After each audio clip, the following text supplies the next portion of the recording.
how do you respond when you see someone suffering? Do you feel helpless? Do you turn away? Or do you feel prompted to help?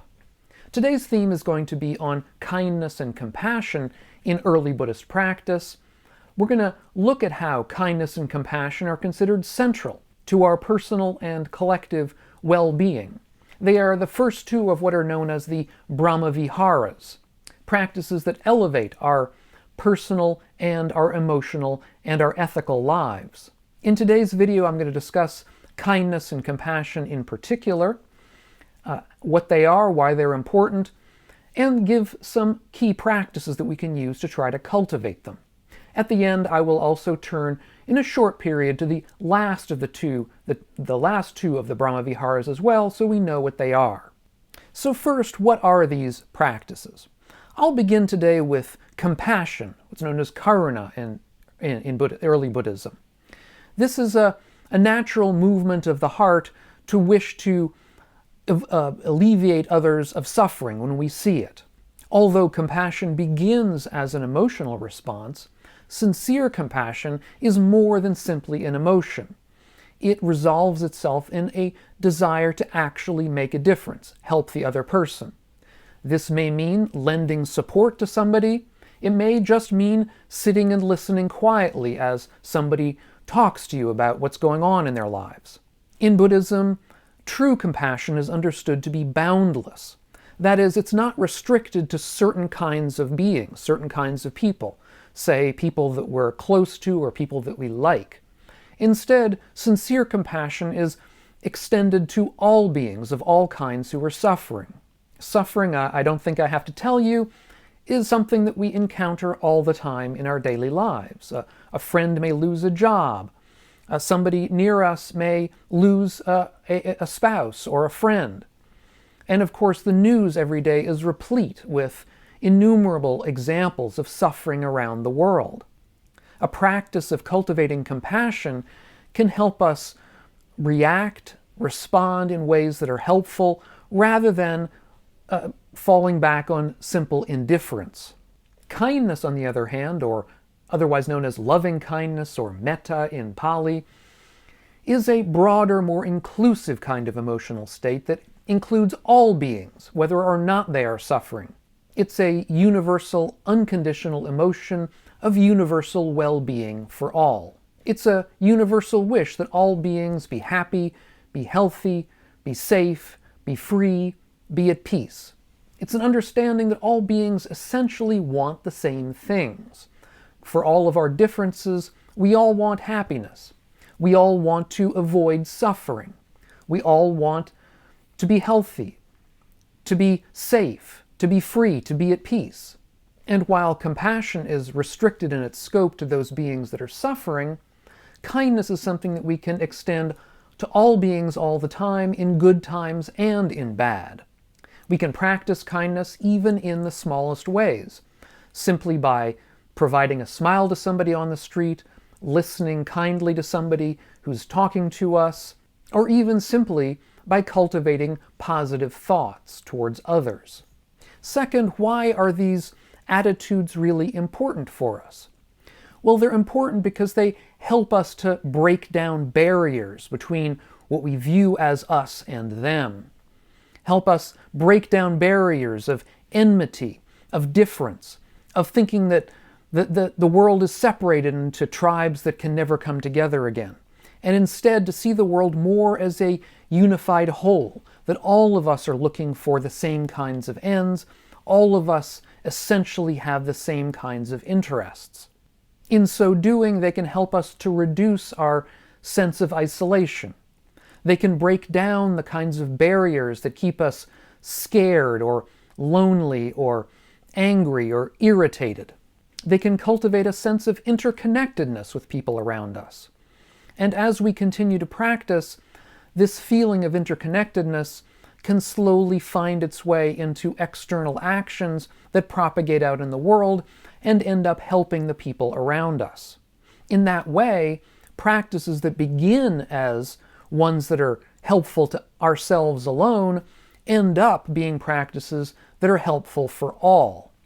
And in this process, we can begin to see the route towards fulfilling certain aspects of the Eightfold Path, such as right action, right speech, and right livelihood. And indeed, if we get nothing more from Buddhist practice than this, we're already doing very well on the path.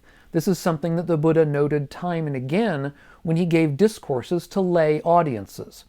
Third, I want to provide some practical exercises we can use to cultivate these kinds of emotional states. To begin with, let's talk about compassion. So one practice we can use is to sit quietly in a room where we're going to be undisturbed. Close our eyes and bring to mind somebody that we know who is suffering. We silently wish for them, "May you be free from suffering." We may use those words silently in our mind, or we may try to simply generate the emotional response of wishing them well, wishing them to be free from suffering. And then we see what arises. Whatever arises in the mind, we become aware of it, we let it go. Whether it's a positive thing, a negative thing, whether we're feeling blocked and unable to do this, whether it feels wrong to us in some way, it may, or whether it feels wholesome and healthy and great. Either one of these or anything in between, we simply see what arises, notice it, and let it pass. And then if we can, we begin to extend this circle of compassion outward into the world, including more beings within it, more beings who we feel are suffering. Perhaps they're in our immediate family, perhaps they're in our friend group, perhaps they're in our town, in our country, in the world, expanding outward and outward. And if you can, even try to include those people who you aren't so close to, perhaps people you don't like, but you know are suffering. Because the point of this practice is not to build up barriers, but rather to break them down. Letting what arises arise, simply witness it, become aware of it, let it go. If we can practice this way for a few minutes every day, it'll begin to make a difference. And as it does begin to make a difference, perhaps we can see ways of bringing that compassion out into genuine action in the world. Again, whether that's something small like lending an ear to a friend who needs to talk, whether it means lending a hand to a neighbor who needs help with something, whether it means donating time or money to some person or to some organization that does good in the world, that helps to alleviate suffering. There are innumerable ways we can help if we really want to. Now we can turn to a similar exercise for cultivating kindness or loving kindness. Here again, we sit quietly in an undisturbed location. We close our eyes and we bring to mind someone that we feel kindly towards. We might begin with ourselves. This is how the great Buddhist teacher Buddhaghosa suggested we start. He wrote this back in the 5th century of the Common Era. But for some of us, this may not be easy. We may not feel so kindly towards ourselves. In that case, we turn our minds first to some person who's helped us in our lives. Perhaps a benefactor, or a teacher, or a parent, or a great friend. Somebody that we naturally feel kindness towards. We might even start with a pet. This is something that the Buddhist teacher Ajahn Brahm suggests. If we have a pet that we feel unconditional kindness towards, we begin with that. The point is to begin the practice in a way where kindness arises naturally in us.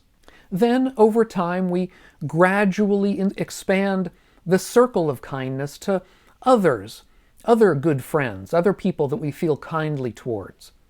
Then, perhaps we push a little farther out to neutral people, that is, people that we see in our lives but don't know very well. Perhaps we don't know their names, but they simply show up on the streets or in the stores. They're regular people that we view in our lives, we don't know anything about them. So we try to expand that same feeling of kindness out towards them. Then, if we want to continue further over time, we can even push a little farther out to include those people who are difficult in our lives. Beginning with the ones who aren't the most difficult, but people that we feel a little bit of antipathy towards. Always practicing to notice what arises while we're doing this process. from the very beginning? Do we feel, what is arising? Do we feel that this is good? Does it feel bad? Does it feel forced? Oftentimes it will feel forced. That's fine. That's part of the practice. We begin perhaps off-kilter a little bit because this is going to be new and unusual. That's fine. We simply become aware of the way the mind approaches it. But again, pushing outwards, pushing farther, maybe pushing towards people that we're not that comfortable with. The teacher Buddhaghosa suggests that when we're dealing with difficult people in this kind of experience, this kind of practice, we may begin not by thinking of them in a kindly way, but simply thinking of them in a neutral way. And that's an advance. We're no longer perhaps thinking of them angrily, but simply thinking of them as another person walking by us on the street, another person with their own interests.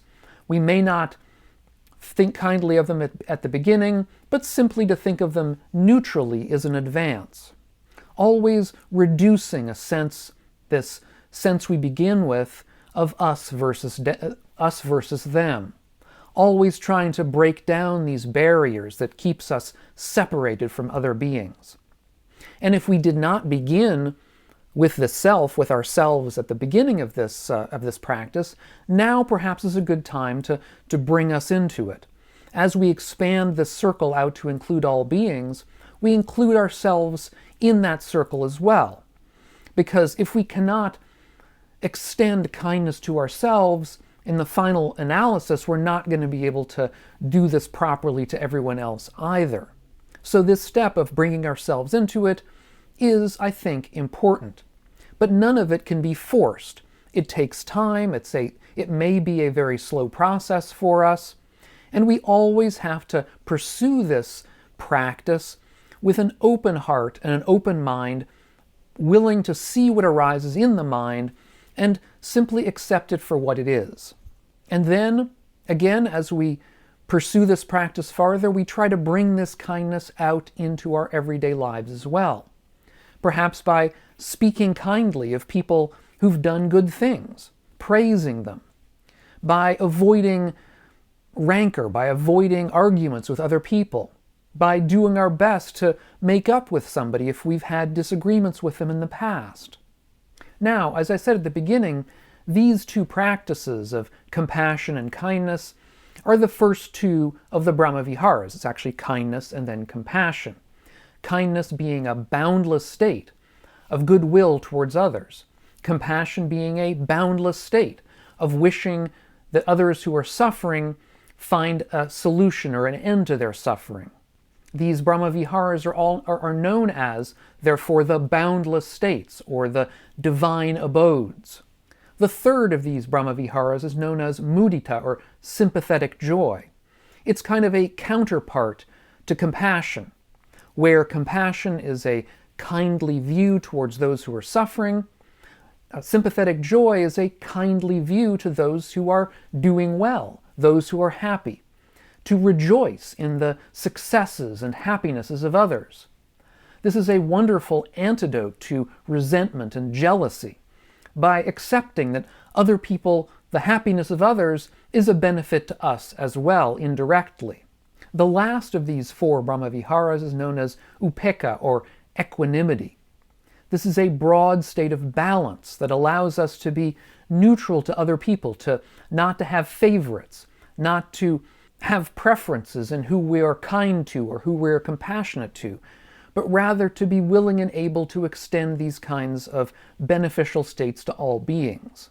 This kind of equanimity also affords us a sense of stability in difficult times, because we practice an ability to give up our feelings that we have to always be having pleasant experiences and avoiding unpleasant ones. Life involves both kinds. So spend some time reflecting on these qualities in yourself and in your life. Do you think that practices which cultivated these qualities would make a beneficial difference to you? So to recap, kindness and compassion, sympathetic joy and equanimity are practices that can make our lives better.